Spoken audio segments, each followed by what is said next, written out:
Untuk menjadi seorang penerbit, ya, kenalah jadi seorang penerbit yang cerdik.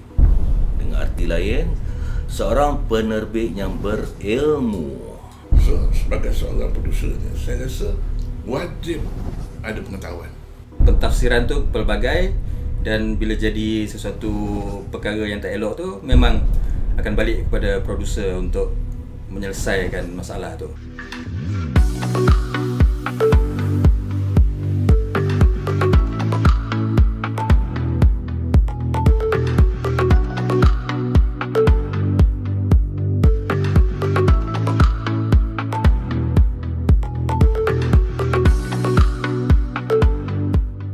Sebuah produksi sama ada filem, iklan atau rancangan televisyen memerlukan syarikat pengurusan yang menjalankannya sejak dari awal hingga akhir proses dan sedia untuk tayangan. Ianya juga memerlukan seorang pengurus dan pentadbir yang dinamakan penerbit. Dalam masa yang sama, penerbit juga selalunya adalah pemilik. Penerbit sesebuah syarikat produksi mempunyai peranan tanggungjawab di samping ilmu pengetahuan yang luas di dalam dunia filem dan rancangan TV yang diceburi. Pengetahuan ini sangat perlu kerana kerja-kerja pembekalan rancangan, terutamanya di stesen televisyen, memerlukan pengetahuan yang luas. Kenapakah penerbit perlu tahu peranan dan tanggungjawab mereka di dalam menguruskan sesebuah produksi? Jadi itulah yang saya rasa tugas yang pertama sekali adalah untuk mencipta ataupun mendapatkan projek-projek di luar sana tu. Jadi maknanya kita akan berhadapan dengan stesen-stesen TV, dengan projek-projek yang ada di Finas. Jadi kita perlu berkolaborasi dengan pemain-pemain yang lain, dengan penulis skrip dan tim-tim produksi untuk kita keluarkan apa yang kita panggil proposal untuk meyakinkan TV station dan juga pihak-pihak yang berkaitan untuk kita dapatkan projek tu. Saya seorang produser, latar belakang saya adalah seorang accountant.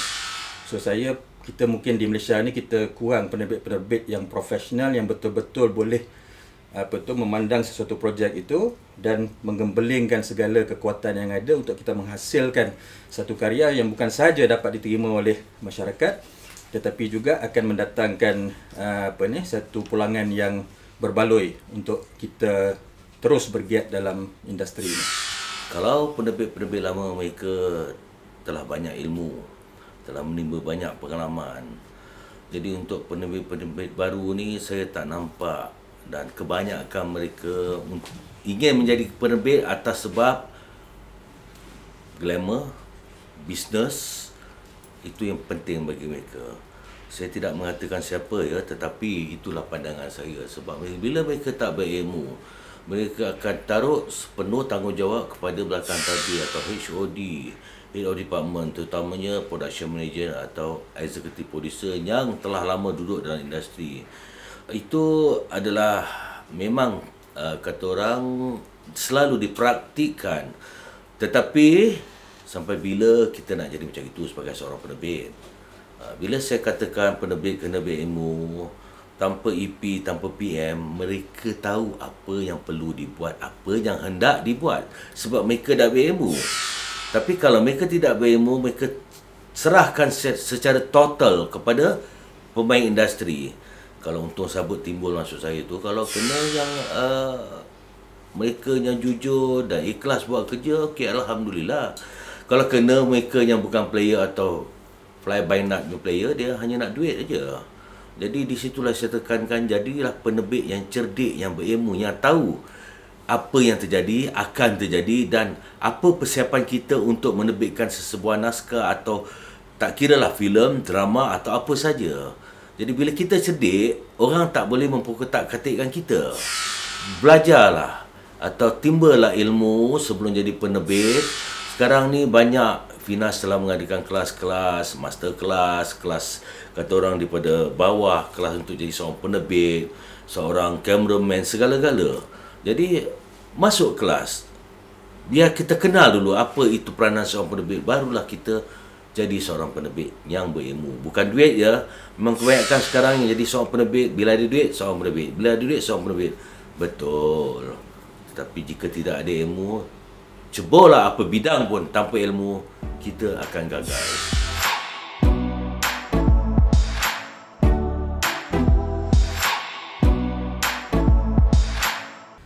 segala kejayaan ke ataupun apa yang akan jadi pada projek itu terletak kepada batu jemala seorang penerbit tu. Jadi itulah perlunya ilmu, kepakaran, pengalaman penerbit untuk kita organize sesuatu projek tu. Pertama sekali tentunya dari segi pembiayaan, dana. So maknanya kita sebagai penerbit perlu mempunyai kekuatan sendiri satu, sebab kita perlu keluarkan modal dahulu untuk sesuatu penerbitan tu, sementara nak mengharapkan bantuan daripada institusi pembiayaan yang lain ke ataupun dana-dana grant yang ada tu, tapi itu selalunya tak mencukupi ataupun milestone-milestone yang diberi itu agak membebankan produser. Jadi produser perlu ada kekuatan sendiri, maknanya untuk mendanai sesuatu projek itu, terutama di peringkat permulaan itu, untuk menjadikan projek itu lancar. Kita paling takut sekali ada produser ni tengah-tengah syuting duit habis kan. Itu akan jadi masuklah melodi ke meletup apa semua tu, akan jadi produser hampir lah, segala macam itu akan timbul. Jadi kita perlu plan kita punya sesuatu penerbitan tu dengan cara di mana benda tu lancar. Dan satu lagi, kita perlu sebagai seorang penerbit pilih tim yang terbaik. So maknanya kita akan bergantung pada sama ada benda tu filem ke, genre drama ke, dokumentari ke. Jadi kita perlu tahu siapa yang terbaik untuk menjadi sutradara ataupun pengarah setiap projek tu. Sebab lepas tu kreatif kita akan serahkan kepada pihak pengarah. Tapi dari segi keseluruhan projek, dari segi dananya, dari segi produksinya, dari segi pemasarannya besok, itu semua akan bergantung kepada kepakaran penerbit untuk menjadikan projek ini sesuatu projek yang berjaya dan diterima oleh kita punya end client sama ada station ke ataupun pawagam ke ataupun pihak-pihak lain yang memberi kita kepercayaan untuk membuat sesuatu projek itu. Seorang penerbit ni dia harus bijak, ada ilmu, beruang, ada modal. Kalau tak ada modal, tak jalan. Walaupun bijak macam mana pun, kalau tak ada modal, masalah lah untuk sebagai seorang penerbit lah. So preparation dia kena ada ilmu on production. Kadang-kadang penerbit ni asal usul dia daripada bidang lain kan. Bila dia masuk sini, kadang-kadang dia sembang memang takut, tapi bila dah duduk dekat dalam production, sebenarnya tak tahu benda. Bila tak tahu benda, dia akan beri masalah pada kita orang belakang tabir. Dia tak faham kan. Jadi tugas kita pula untuk membentuk dia orang. So ramai juga saya dah jumpa kawan-kawan macam tu yang daripada zero. Alhamdulillah sekarang dah hebat-hebat pada. Bila penerbit ni memberikan soal profit, bila kata dapat satu projek, this is my profit, dia tetapkan lah. So contohnya buat satu telemovie, zaman saya dulu telemovie ada yang dulu zaman saya 45,000 dia buat telemovie. Sekarang dah 100. Dia tengok zaman dia kan. So bila dapat satu projek, Isnin, I don't care kan, I nak you spend about 75. Zaman 75 itu memang tak terlepas lah kita. Jadi kita tak rasa convince dia, beritahu dia pasal dia bukan orang production, dia bukan orang dari bidang industri ni ya. Jadi bila dia tak faham, kita kena explain kan. Keadaan dia begini. Lagi dengan permintaan sekarang artis kan matang lantun kan, menyadu kan. Jadi producer kadang-kadang yang tak tahu buat tak tahu je. Dia tahu tapi kadang-kadang dia buat tak tahu pun ada, supaya kita pecah kepala kan. Tapi kita kena convince dia selalunya. Pasal kalau kita dapat peruntukan yang tidak sepatutnya, dia akan memberi kesan kepada production itu sendiri ya. Masalah akan timbul soal kualiti dia, of course. Tapi ada juga kalau macam CCTV itu memang dia tetapkan sampai-sampai pelakon dia. Nah macam kita orang belakang tabir selalu banyak berkorban ya, banyak berkorban. So macam lately ni saya bekerja dengan produser yang dah mula bijak. Dia biasanya produser baru, dia tak bijak. Tapi mungkin lama mungkin bijak ke untung pun bijak juga.